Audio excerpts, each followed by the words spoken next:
Okay, man. Tignan ko siya.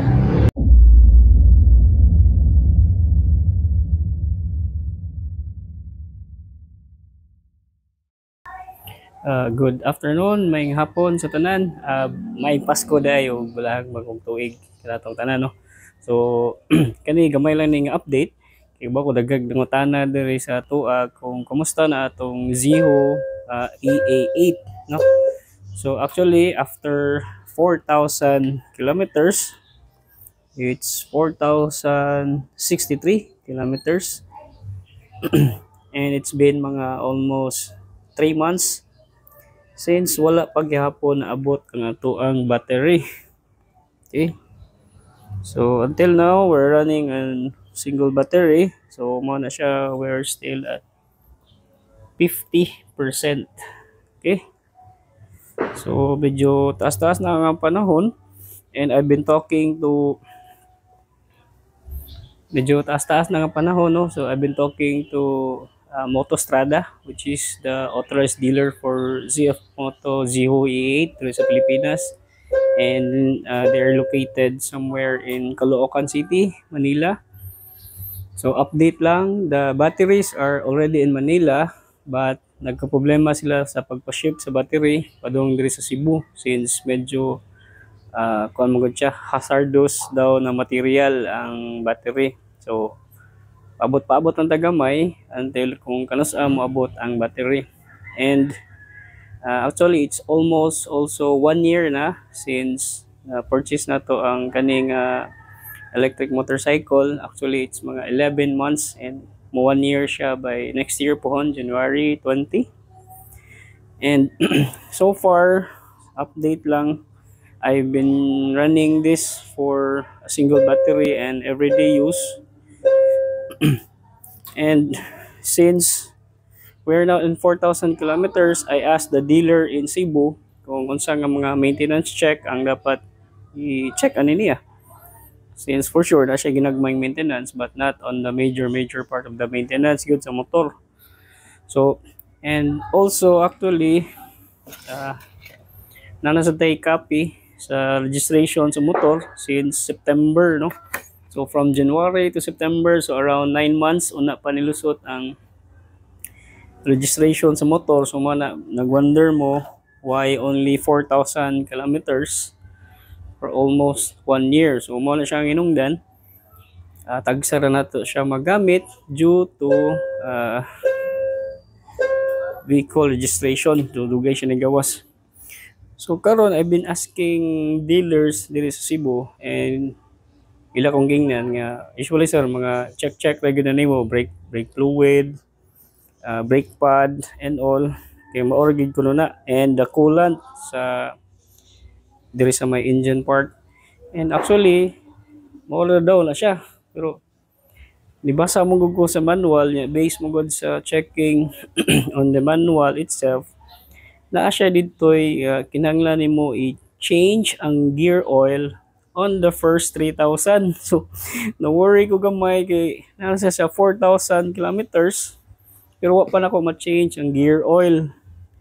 And specifically na ay certain type of viscosity sa gear oil, which is ako i-post lang siguro later, which is 75W-90, so S4. So unfortunately diri sa amo wa kay ko kakita kung unsa nga available ang gear oil ang para ani. And sa akong pagsuri-suroy mo rin akong nakitaan gear oil, so wala siya viscosity level but ano siya, Yamaha lube, which is mao daw niyang ginagamit sa mga gear oils for sa motorcycles nga inani mga scooters. Di lang ko sure kung pwede ba ni siya, pero since 4,000 kilometers na niya kinahanglan ako mag-change og gear oil kay based sa PMS schedule sa manual. First gear oil change is around 3,000 kilometers niya, 4,000 kilometers na, so kinahanglan na gid siguro siya i-change. So anyway, I look it up online via various nga mga ko Lazada, Shopee.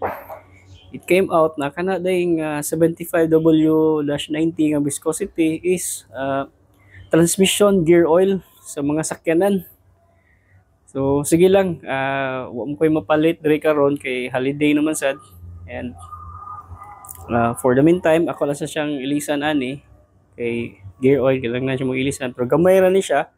Ang capacity is around only 60 ml lang diri sa motor. So mo na itong tanawon karon. So sa una to pag tanggal, so nadiri ang motor sa ilawom since mid drive man ni siya. Try na to disassemble o katong tanawon kung pwede ba na to matanggal kani mga panels, then we'll check kung try na to lisa na to ang gear oil sa kaning motor. Okay, so hopefully ma-change na to karon para magamit to siya o matarong ko diyang maintenance. Okay.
Okay, so bungkag na nato.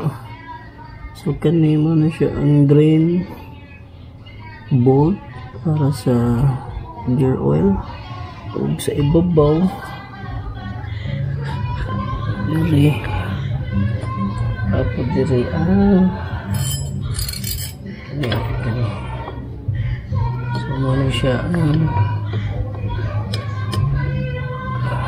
gear oil nga intake bolt.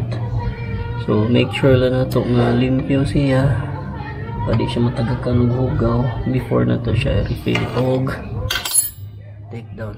Okay. Okay, so drain na. So kati mga 60 ml lang na siya. So gamay ra gid siya actually.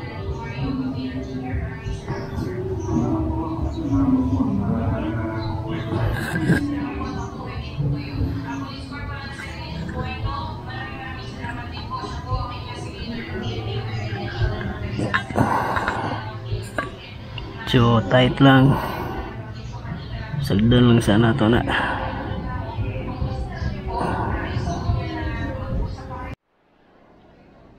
Ano siya ang bolt sa motor intake. So allen wrench lang siya. Ug mo ni ang gidaghanon sa gear oil, so nasa almost 50 ml. Okay, so same na po diri ang bolt.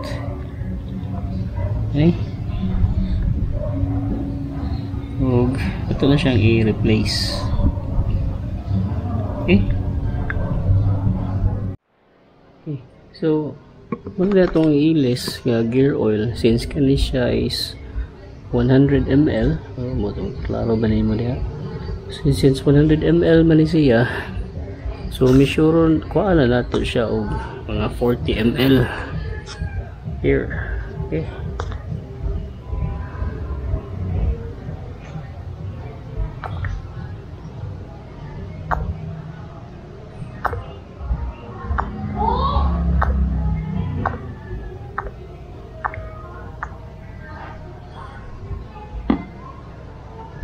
Okay, Okay, so nasa mga 40 ml. Dayon kani siya, muna na atong i-tubil dito sa ato ang engine or sa atong electric motor. Okay. So since medyo lisod man, nagkuha ta og flexible hose or level hose. Muna itong gamiton, saksak na ito diri. Ngayon ato na siyang kaning other end. Muna niya itong i-kuhan dito. Okay. So before that, make sure na limpyo ang ito ang bolt sa intake o sa exhaust before nyo ibalik.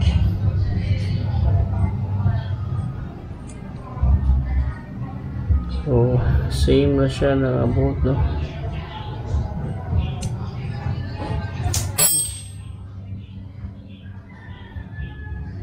So, magnetic na siya. Oh.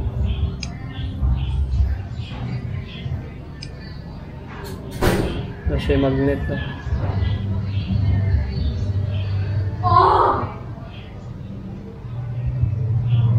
Same na siya o midakon.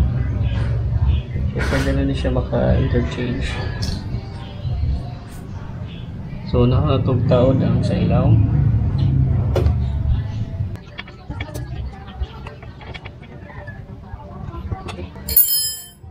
So okay na, nataod ng kuwan. So ito na rin siya butangan o gear oil. So okay na nga paagi. Ito maglisod.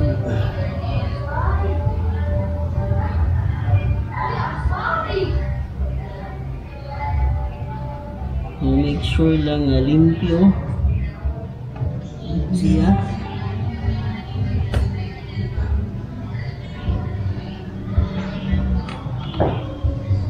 Okay, man. Tignan ko siya.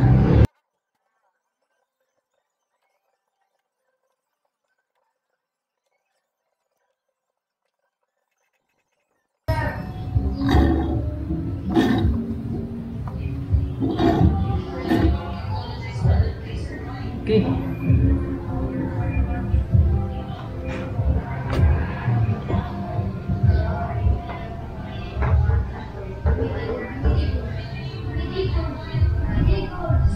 So ibalik na nato ang lock sa gear oil. So make sure nga limpyo imong kamot o ginahinay pa silid.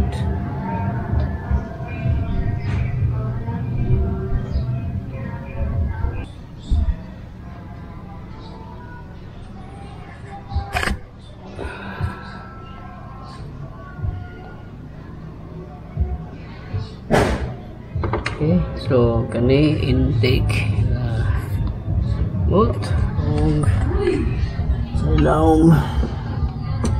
This one is the drain bolt or drain plug. Huwag mo na siya ang ato ang motor. Okay, so successfully replaced na to ang gear oil at 4,000 kilometers. So hopefully by 5,000 kilometers change niya po na to ang gear oil, but hopefully makasecure na taog 75W-90 na gear oil. Okay. So far daghang salamat, and hopefully next time na magkita ta, ma-check na nato ang bagong battery, because based sa istorya na mo with Sir Jiro and Sir Aaron of Motostrada, so maybe you can check out their page. Upgraded na daw ang battery. I don't know kung sa siya nga klase sa upgraded sa battery, but hopefully okay siya. Okay, so mga na. Okay, salamat o sa sunod na sa ito.